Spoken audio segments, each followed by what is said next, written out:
Hello friends, welcome to another math class. Today in our lesson we'll be looking at shopping involving addition and subtraction. Shopping involving addition and subtraction. Every day we go shopping, we buy things we need, things we want and stuff like that, and it involves us spending money. So whenever you go shopping like that and you buy things, addition is involved and subtraction is involved. What do we mean? Whatever things you buy, the amount of those things need to be added together so that the total amount of money you spent can be obtained, or subtraction needs to be done so that the seller would know how much change needs to be given to the buyer. So these are things we encounter every day, addition and subtraction, when we buy. Okay, remember in our previous video we showed you the different denominations that we use, okay? Like the ones you are seeing right here. This 100 naira note, this 50 naira, 20 naira, 10, 5. We have bigger denominations, but for this level, we are sticking with this because we are not required to use amounts that are bigger than what we have here. Okay, so we are just using these denominations here: 100 naira, 50 naira, 20 naira, 10 naira, and 5 naira. Okay, so we have an example here so that we see how this works. John went shopping, that is, he went to buy some stuff. He bought milk worth 8 naira, juice worth 10 naira, and bread worth 5 naira. These are the things that John went to buy: milk, juice, and bread. Now, these are the different amounts that each of those items cost. The milk 8 naira, juice 10 naira, and bread 5 naira. Now the question says, how much did he spend all together? How much did John spend in buying these three items? Okay, so we are going to solve that so that we see how much John spent. All right, so we're going to add this, and whenever you have all together in a word problem like the one we have here, just note that you are going to add whatever figures you have, or if it's money, you're going to add. That's what all together is. Okay, so now let's add the money spent on the different items. 8 naira plus 10 naira. Now your level, you are still permitted to use finger counting. You can do that, or you can put one of the numbers in your head and the other you count in your fingers. Okay, whichever one works for you. So here we can say 8 in my head and count the next 10 to it, or put 10 in your head, which is the bigger number, and count 8 on your fingers. So let's start from 8. Now let's count 10 fingers. So the next one is 9, 10, 11, 12, 13, 14, 15, 16, 17, 18. So that means that 8 plus 10 is 18. Now keep 18 in your head and then 5 on your fingers. 18 in your head, 5 on your fingers. So you have 18, 19, 20, 21, 22, 23. That means that when you add all this together, you have 23 naira, meaning that John spent 23 naira in all. John spent 23 naira in all. Now I'm going to show you something quickly. Okay, so let's have a closer look at the money. Okay, so this is 50 naira, this 20 naira, 10 naira, and 5 naira. Now, assuming John went to buy just the bread, remember the bread is 5 naira. That means if John just took this 5 naira, he would be able to buy the bread, right? Because this is 5 naira. Or if John went to buy just the juice, which is 10 naira, John could have just gone with this note, right? This is 10 naira. If you look at it, it's written on it 10. If you see this 5 is written on it, okay? This 10 naira, that would buy just the juice. And then the milk is 8 naira. So you see 8 naira is bigger than 5 naira, but it's not up to 10 naira. So what would John do for something of that value, like the milk? He would go with 10 naira. Okay, because with 10 naira he can buy something worth 8 naira, and then he will be giving his extra, the change, the leftover. Okay, so I'm just showing you all this so that when you go out to buy stuff, your biscuit or whatever, you know the price, and then you know what money you need to take with you. And that when you also take a bigger amount than what you are buying, you should know that you'll be giving the extra, the remaining money, which we call the change.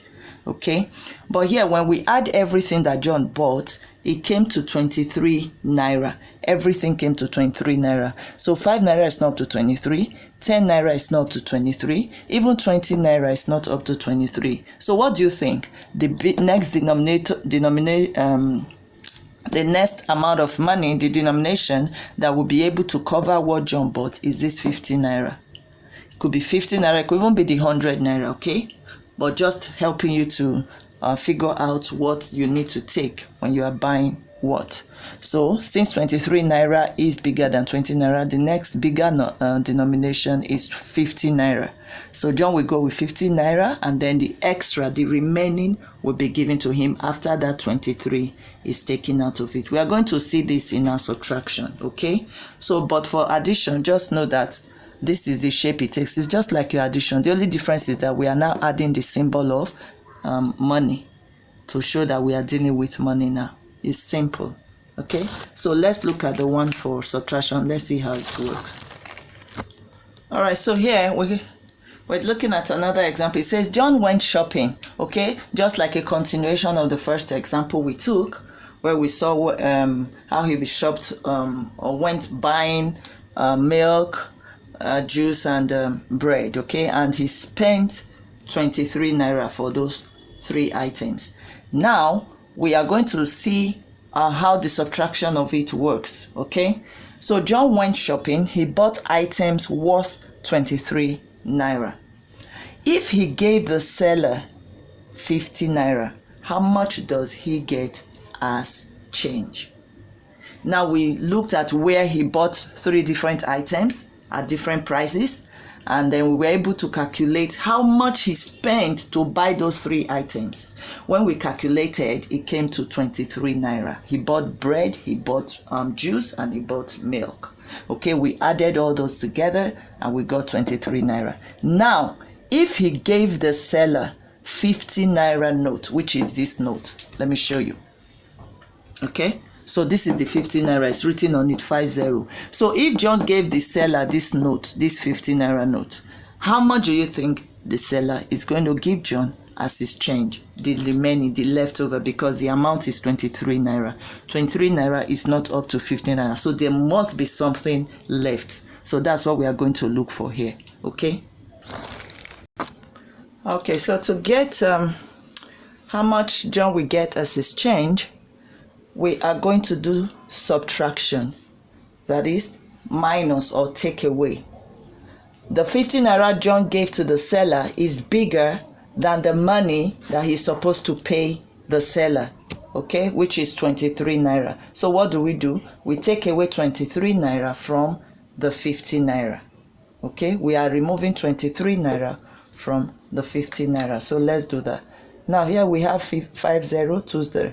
We know we cannot take away 3 from 0. Okay, this is the unit part, remember? So we come to 5, the nearest neighbor, we borrow 1 from there. So this one is from the tens. When it comes here, it is 10 units.